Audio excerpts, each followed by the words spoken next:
आज के समय में भारत में आग लगने की घटनाएं इतनी बढ़ गई हैं कि यह हम सभी के लिए एक चिंता का विषय बन चुकी है। आजकल आप भी देख रहे होंगे कि न्यूज़, सोशल मीडिया या आसपास के लोगों से लगभग हर दूसरे तीसरे दिन कहीं न कहीं आग लगने की घटना के बारे में सुनने को मिल जाता है कि कभी हॉस्पिटल में आग लग गई, कभी स्कूल में, तो कभी घर या फैक्ट्री में। पहले ऐसी खबरें कभी-कभी सुनने को मिलती थीं, लेकिन आज के समय में धीरे धीरे ये हादसे इतने कॉमन होते जा रहे हैं कि हम इन्हें बस एक खबर समझकर इग्नोर करने लगे हैं। लेकिन क्या आप जानते हैं इन सब में सबसे शॉकिंग बात क्या है? इनमें से ज्यादातर आग लगने जैसी दुर्घटनाएं किसी बड़ी गलती से नहीं, बल्कि हमारी छोटी छोटी लापरवाही से होती है। इसलिए आज का यह वीडियो आप सभी लोग पूरा देखना, क्योंकि आज के इस वीडियो में हम बात करेंगे कि हमें ऐसी कौन कौन सी गलतियां नहीं करनी चाहिए जिनकी वजह से आग लगती है, और अगर गलती से कहीं आग लग भी जाए तो हमें क्या करना चाहिए। साथ ही हम बात करेंगे नेशनल फायर सर्विस वीक के बारे में कि ये वीक कब मनाया जाता है, क्यों मनाया जाता है, इस वीक को मनाने का उद्देश्य क्या है, और साथ ही हम बात करेंगे इस साल 2026 की थीम के बारे में। तो चलिए आज का यह वीडियो हम शुरू करते हैं।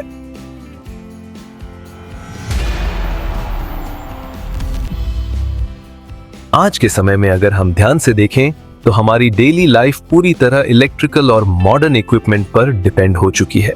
घर हो, स्कूल हो, हॉस्पिटल हो या फैक्ट्री, हर जगह हम अलग अलग तरह के इलेक्ट्रिकल उपकरणों का उपयोग कर रहे हैं।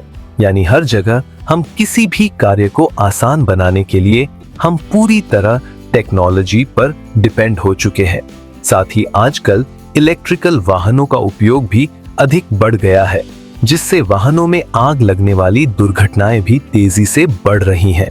इलेक्ट्रिकल उपकरणों और वाहनों का उपयोग करना गलत नहीं है, बल्कि उपयोग के दौरान सुरक्षा का ध्यान न रखना गलत है, क्योंकि अधिकतर आग लगने वाली दुर्घटनाएं लापरवाही और सुरक्षा मानकों को नजरअंदाज करने के कारण होती हैं, जैसे इलेक्ट्रिकल उपकरणों को ओवरलोड करना, जले हुए तार या बर्निंग स्मेल को नजरअंदाज करना, खराब वायरिंग या लूज कनेक्शन को इग्नोर करना, सस्ते या खराब क्वालिटी के इलेक्ट्रिकल उपकरणों का उपयोग करना, गैस लीकेज को सीरियसली ना लेना, मोबाइल, लैपटॉप या अदर डिवाइसेस को लंबे समय तक चार्जिंग पर छोड़ देना, ओवर हीटिंग होने के बाद भी डिवाइसेस यूज करते रहना, इलेक्ट्रिक वाहन को पूरी रात चार्जिंग पर लगाए रखना, ज्वलनशील पदार्थ, पेट्रोल, डीजल, केमिकल्स को सही तरीके से स्टोर ना करना, स्मोकिंग के बाद उसे प्रॉपरली बुझाए बिना फेंक देना, कार्य के दौरान शॉर्टकट लेना और सेफ्टी रूल्स को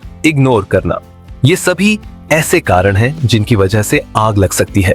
साथ ही कुछ लोग ये सोचते हैं कि छोटी आग अपने आप बुझ जाती है, या इसे आसानी से बुझाया जा सकता है, या फायर एक्सटिंग्विशर सिर्फ बड़े बिल्डिंग्स में ही जरूरी होता है। लेकिन यही सोच कई बार बड़े हादसों का कारण बनती है, और जब भी कभी आग लगती है तो उसमें लोगों और संपत्तियों को बहुत ज्यादा नुकसान पहुंचता है। आग लगने से किसी का घर जल जाता है, किसी का बिजनेस खत्म हो जाता है, कुछ लोगों की मौत हो जाती है, कई लोग बुरी तरह से घायल हो जाते हैं, जिसके कारण कई लोग जिंदगी भर उस घटना के असर से बाहर निकल ही नहीं पाते हैं। क्या आप जानते हैं नेशनल क्राइम रिकॉर्ड्स ब्यूरो की एक रिपोर्ट के अनुसार 2023 में पूरे भारत में आग लगने की 7054 दुर्घटनाएं हुई, जिनमें 284 लोग घायल हुए और 6891 लोगों की मृत्यु हुई। अब आपको यह जानकर हैरानी होगी कि 6891 में से 3738 लोगों की मौत घरों में लगी आग के कारण हुई थी। जैसा कि हम सभी लोग जानते हैं कि हमारे देश में हर साल अग्नि दुर्घटनाएं लगातार बढ़ रही हैं, और इसका एक हाल ही का उदाहरण हमने मध्य प्रदेश के इंदौर में देखा, जहां एक घर में रात के समय अचानक आग लग गई। प्रारंभिक जानकारी के अनुसार यह आग इलेक्ट्रिकल शॉर्ट सर्किट जैसे ईवी चार्जिंग या वायरिंग इश्यू से शुरू हुई और कुछ ही मिनटों में पूरे घर में फैल गई। आग इतनी तेजी से बढ़ी कि अंदर मौजूद लोगों को बाहर निकलने का मौका भी नहीं मिल पाया था, जिसमें एक ही परिवार के कई लोगों की जान चली गई थी। यह सिर्फ एक घटना नहीं है, बल्कि ऐसे कई हादसे हमें यह दिखाते हैं कि आग लगने का असर कितना व्यापक और गंभीर हो सकता है। अगर हम बड़े स्तर पर देखें तो इन घटनाओं का असर सिर्फ एक व्यक्ति या एक जगह तक सीमित नहीं रहता, बल्कि इसका सीधा असर देश की अर्थव्यवस्था पर भी पड़ता है। अब आप सोच रहे होंगे कि कैसे? क्योंकि जब किसी इंडस्ट्री, फैक्ट्री या वर्कप्लेस पर आग लगती है तो कई बार वह लंबे समय के लिए बंद हो जाते हैं, जिससे प्रोडक्शन रुक जाता है, कर्मचारियों की नौकरी पर असर पड़ता है और कंपनियों को भारी फाइनेंशियल लॉस उठाना पड़ता है। साथ ही इंश्योरेंस कॉस्ट, मेडिकल खर्च और रिकवरी में लगने वाला समय, ये सब मिलकर नुकसान को और बढ़ा देते हैं। अब आपको यह जानकर हैरानी होगी कि इंश्योरेंस इंडस्ट्री के डेटा के अनुसार 2024-25 में भारत में प्रॉपर्टी डैमेज से जुड़े लगभग 2,87,000 क्लेम्स दर्ज हुए, जिनमें से करीब 1,95,000 क्लेम्स सेटल किए गए और लगभग 14,294 करोड़ रुपए का भुगतान किया गया। इनमें बड़ी संख्या ऐसे मामलों की थी जहां आग लगने जैसी घटनाओं ने लोगों की संपत्ति को गंभीर नुकसान पहुंचाया। इन्हीं बढ़ती घटनाओं को कम करने के लिए सभी लोगों में अग्नि सुरक्षा के प्रति जागरूकता बढ़ाना बेहद जरूरी है। इसलिए सभी लोगों में अग्नि सुरक्षा के प्रति जागरूकता बढ़ाने के लिए हर साल पूरे भारत में 14 अप्रैल से 20 अप्रैल तक नेशनल फायर सर्विस वीक मनाया जाता है। इस वीक के दौरान प्रत्येक स्थानों पर कई तरीके के कार्यक्रम आयोजित किए जाते हैं, जिनका एकमात्र उद्देश्य सभी लोगों में अग्नि सुरक्षा के प्रति जागरूकता को बढ़ाना होता है, जिससे सभी लोग कभी भी किसी भी स्थान पर कोई ऐसी गलती ना करें जिससे आग लगने जैसी दुर्घटना हो, और अगर किसी कारण से आग लग भी जाए तो वह लोग उससे बढ़ने से पहले ही रोक सकें। अब अगर आप इस वीक की हिस्ट्री के बारे में जानना चाहते हैं तो हमने इस पे एक अलग से सेपरेट वीडियो बनाई है, नीचे डिस्क्रिप्शन में उसका लिंक है, आप वहां जाकर वो वीडियो देख सकते हैं। इस साल 2026 की थीम है safe school, safe hospital and fire safety aware society together for fire prevention. यह थीम हमें बताती है कि हमें सबसे पहले उन जगहों को सुरक्षित बनाना होगा जहां लोग सबसे ज्यादा सेंसिटिव सिचुएशन में होते हैं, जैसे स्कूल, जहां छोटे बच्चे होते हैं जिनके लिए आग लगने जैसी सिचुएशंस में खुद से सही डिसीजन लेना आसान नहीं होता, और हॉस्पिटल, जहां मरीज होते हैं जो पहले से ही कमजोर हालत में होते हैं और पूरी तरह स्टाफ और सिस्टम पर डिपेंड होते हैं। अगर इन जगहों पर फायर सेफ्टी प्रॉपर नहीं होगी तो एक छोटी सी गलती के कारण एक बड़ी दुर्घटना हो सकती है। इसके साथ ही ये थीम हमें ये भी समझाती है कि सिर्फ बिल्डिंग में फायर एक्सटिंग्विशर, अलार्म आदि लगा देने से सेफ्टी कंप्लीट नहीं हो जाती। जब तक वहां मौजूद लोग अवेयर नहीं होंगे, उन्हें यह नहीं पता होगा कि आग लगने पर उसे कैसे रोकना है, खुद को कैसे सुरक्षित रखना है, लोगों को सुरक्षित कैसे बाहर निकालना है, तब तक एक्सीडेंट्स होते रहेंगे। इसलिए फायर सेफ्टी अवेयर सोसाइटी का मतलब है कि हर व्यक्ति, चाहे वह स्टूडेंट हो, कर्मचारी हो या आम नागरिक, उसे फायर सेफ्टी की बेसिक जानकारी होनी चाहिए। और सबसे इंपॉर्टेंट बात जो इस थीम में कही गई है, टुगेदर फॉर फायर प्रिवेंशन, यानी फायर सेफ्टी किसी एक व्यक्ति या ऑर्गेनाइजेशन की जिम्मेदारी नहीं है, बल्कि यह हम सभी की कलेक्टिव रिस्पॉन्सिबिलिटी है। क्या आप जानते हैं, अगर हम सभी लोग छोटी छोटी बातों का ध्यान रखें, सभी रूल्स को फॉलो करें, तो हम मिलकर बड़ी बड़ी आग की घटनाओं को होने से पहले ही रोक सकते हैं।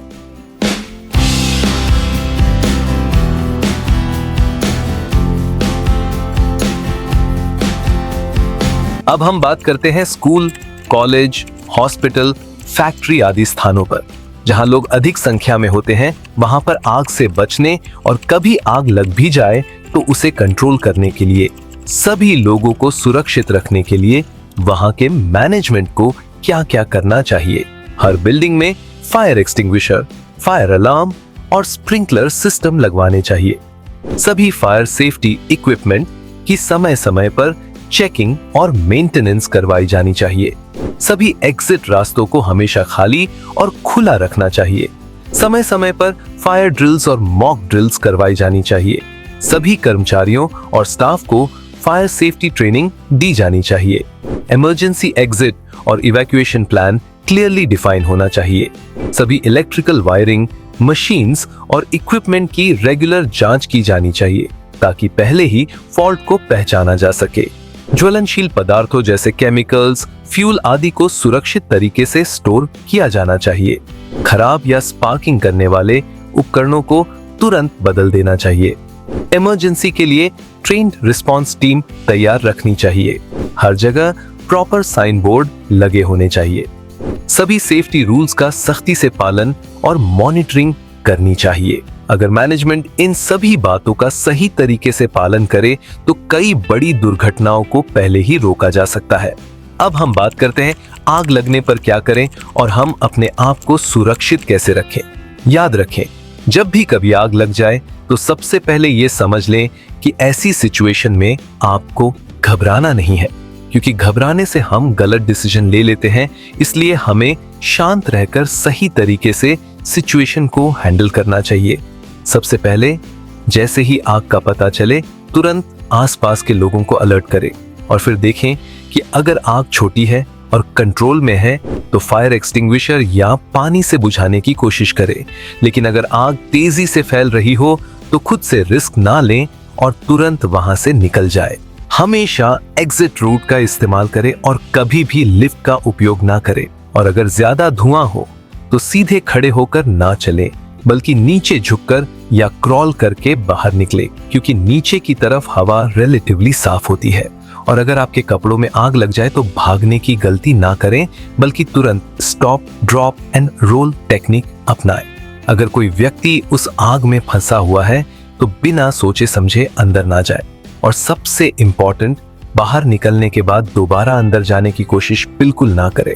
अब हम बात करते हैं कि हमें किन किन बातों का ध्यान रखना चाहिए जिससे आग लगने जैसी दुर्घटनाएं ना हो। कभी भी इलेक्ट्रिकल उपकरणों को ओवरलोड ना करें। समय समय पर सभी वायरिंग और कनेक्शंस की चेकिंग करवाएं। कभी भी तार जलने या गैस की स्मेल आए तो तुरंत एक्शन लें। हमेशा अच्छी क्वालिटी के इलेक्ट्रिकल डिवाइसेस का इस्तेमाल करें। गैस सिलेंडर और स्टोव को यूज करने के बाद सही तरीके से बंद करें। इलेक्ट्रिक व्हीकल्स को चार्ज करते समय हमेशा अच्छी क्वालिटी वाले चार्जर का ही इस्तेमाल करें। मोबाइल, लैपटॉप या अन्य डिवाइसेस को जरूरत से ज्यादा देर तक चार्जिंग पर ना रखें और ओवरहीटिंग होने पर उन्हें तुरंत बंद कर दें। ज्वलनशील पदार्थों का सुरक्षित स्थान पर भंडारण करें। इमरजेंसी एग्जिट को कभी भी ब्लॉक ना करें। सेफ्टी रूल्स और इंस्ट्रक्शंस को हमेशा फॉलो करें और कार्य के दौरान शॉर्टकट लेने की आदत से बचें। याद रखें, आग से बचाव करना आग बुझाने से कहीं ज्यादा आसान है। अगर हम छोटी छोटी सावधानियां अपनाएं तो बड़ी बड़ी दुर्घटनाओं को होने से पहले ही रोका जा सकता है। इस नेशनल फायर सर्विस वीक पर आइए हम सभी एक संकल्प लें कि हम सेफ्टी को सिर्फ नियम नहीं बल्कि अपनी आदत बनाएंगे और खुद भी सेफ रहेंगे और दूसरों को भी सेफ रखेंगे। इसी के साथ आज का यह वीडियो हम यही समाप्त करते हैं। अगर आज का यह वीडियो आपको अच्छा लगा तो इसे लाइक और शेयर करें और हमारे चैनल शील्ड टॉक्स को सब्सक्राइब करना ना भूलें। धन्यवाद।